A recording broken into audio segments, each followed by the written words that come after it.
Police को बड़ी सफलता हाथ लगी। संकट मोचन महंत के घर हुई चोरी के बाद प्रशासन के होश उड़ गए थे, लेकिन बनारस की पुलिस ने 2 दिन के अंदर ही महंत के घर चोरी कर करोड़ों रुपए के आभूषण एवं नकदी को रामनगर थाना क्षेत्र में मुठभेड़ के दौरान बरामद किया। बुधवार की भोर में 80 घाट के सामने इस बार रामनगर थाना क्षेत्र में गंगा किनारे पुलिस और महंत के घर चोरी करने वालों के बीच हुई मुठभेड़ में जवाबी कार्यवाही में पुलिस द्वारा की गई फायरिंग में चोरों के पैर में लगी गोली। घटना उस समय हुई जब लगभग आधा दर्जन चोर आपस में चुराए गए सामानों एवं पैसों का बंटवारा कर रहे थे और पुलिस की घेराबंदी करने पर चोरों ने पुलिस टीम पर फायरिंग झोंक दी। जवाबी कार्यवाही में पुलिस ने भी फायरिंग की। रामनगर इलाके में भोर में 3 बजे पुलिस और एसओजी टीम की बदमाशों के गिरोह से मुठभेड़ हो गई। दोनों ओर चली गोली में 3 बदमाश घायल हो गए, वही 3 अन्य को दौड़ाकर दबोच लिया गया। 6 बदमाशों का गिरोह शहर के संकट मोचन मंदिर महंत के आवास में चोरी करने वाला गिरोह है। सभी करोड़ों रुपए की माल का बंटवारा करने जा रहे थे। रामनगर थाना प्रभारी निरीक्षक राजू सिंह के बिछाए गए मायाजाल में चोरी के अपराधी फंस गए। इंस्पेक्टर राजू सिंह अपनी टीम के साथ मौके पर पहुंच गए और हौसला बुलंद बदमाशों की घेराबंदी की। शूटआउट की जानकारी के बाद डीसीपी काशी गौरव बंसवाल और एडीसीपी काशी सरवड़न टीम मौके पर पहुंचे और घटनास्थल का निरीक्षण किया। शूटआउट में शामिल टीम से पूरा घटनाक्रम जाना, घायल बदमाशों से पूछताछ भी की और फॉरेंसिक टीम बुलाकर साक्ष्य भी जुटवाया। शौर्य न्यूज इंडिया के लिए धनेश्वर साहनी के साथ क्राइम रिपोर्टर संतोष अग्रहरी की रिपोर्ट। ये रविवार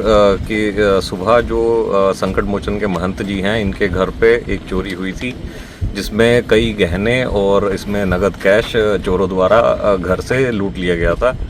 इसी में महंत जी द्वारा सोमवार को इसकी सूचना थाना स्थानीय पर दी गई थी जब वो दिल्ली से वापस आए और इसी पे पुलिस के द्वारा तत्काल मौके पे पहुंचकर सीसीटीवी जो फुटेज थी वो खंगाली गई थी। इसी में जो कुछ लोग मुंह नकाबपोश होकर के मुंह छुपा करके घर के अंदर प्रवेश करते हुए दिखे थे। इनके जो कर्मचारी थे उनके बारे में पूछताछ की गई थी और उसी के बाद पुलिस की कई टीमें इसमें गठित की गई थी, जिसमें एसओजी, सर्विलांस और अन्य थानों की फोर्स इसमें लगाई गई थी। इसी में जब यहाँ पे सूचना मिली थी और सर्विलांस के माध्यम से इनको ट्रेस किया जा रहा था तो इनकी लोकेशन जो है रामनगर के एक देहात एरिया में आ रही थी। इसी को लेकर के पुलिस की टीम द्वारा दबिश दी गई, जिसमें एसओजी प्रभारी और मैं भेलूपुर थाना प्रभारी और रामनगर थाना प्रभारी अपनी फोर्स के साथ इन्होंने घेराबंदी करी अभियुक्तों की और उसी में आपस में फायरिंग एक्सचेंज हुई है पुलिस की और अभियुक्तों के बीच में। इसमें 3 अभियुक्तों को गोली लगी है और 3 अन्य जो हैं आत्मसमर्पण करके गिरफ्तार किए गए हैं पुलिस के द्वारा। कुल 6 अभियुक्त इसमें गिरफ्तार किए गए हैं और इसमें जो इनसे पूछताछ में पता चला है कि ये वहीं के कर्मचारी थे जिनका राकेश, गोलू और विक्की नाम था और जो अन्य 3 थे इनके साथी थे वो भी यहीं पे काम किया करते थे और इनके द्वारा कई दिनों से प्लानिंग की जा रही थी, जिसके बाद ये घटना को अंजाम दिया गया था। और जो आज है ये लोग उस जो लूटा हुआ सामान था उसको बांटने की उसमें थे ये लोग और उसी में पुलिस को सूचना मिली थी जिसमें इस पे दबिश दे करके ये कार्रवाई की गई। सर, महंत जी के आवास के मामले जो चोरी हुआ था उसके मामले में खुलासा हुआ कितने?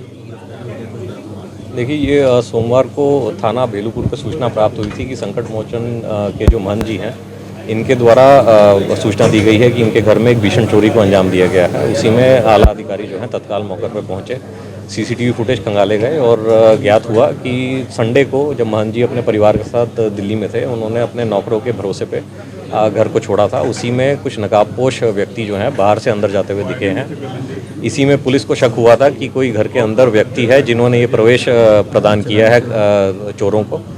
इसी में जो यहाँ पे पूर्व में जो यहाँ पे नौकर और कर्मचारी रहे हैं उनके कॉल डिटेल्स और फ़ोन नंबरों को खंगाला गया था और इसी में पुलिस पीछा करते करते 20 तारीख की शाम में रामनगर में एक देहात एरिया में पहुँची, जहाँ पे 6 अभियुक्त जिन्होंने इस चोरी को अंजाम दिया था वो जो चोरी का सामान था उसको आपस में बंटवारा को लेकर के बैठक कर रहे थे।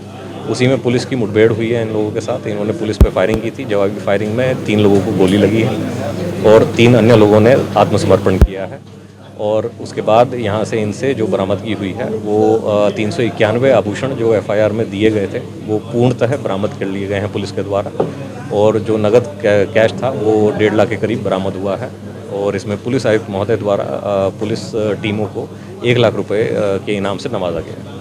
आभूषण की कीमत लगभग कितनी रही होगी और आधे आरोपी इसमें फरार बताए जा रहे हैं। ये क्योंकि पुश्तैनी गहने हैं और बेशकीमती ये रहे होंगे, लेकिन बाज़ारी मूल्य के हिसाब से ये 1 से 1.5 करोड़ के ऊपर की चोरी रही थी।